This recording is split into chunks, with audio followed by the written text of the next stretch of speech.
చెప్పాను ఫస్ట్ అక్కడ చదువుతున్నాము చెప్పేసి సింగిల్ పేరెంట్ ఉన్నాడని చెప్పేసి వెళ్ళకపోయింది. అక్కడ నన్ను నా సర్టిఫికేట్స్ చూసి ఏం చేసుకొని అన్నారు.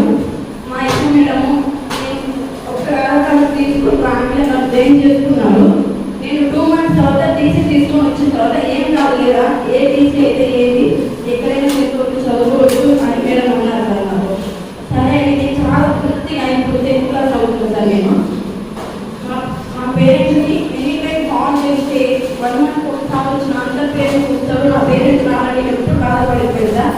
నైట్ టీచర్స్తో చాలా క్లోజ్గా ఉంది. ఆ రోజు మా పేరెంట్స్ వాళ్ళందరూ పేరెంట్స్ వచ్చినా నేను కాకుండా మేడం వాళ్ళతో మా పేరెంట్స్ చెప్పేసి చాలాసేపు మాట్లాడతారు నైట్. మీరు పోయి అందరూ మైండ్కి వదిలేస్తే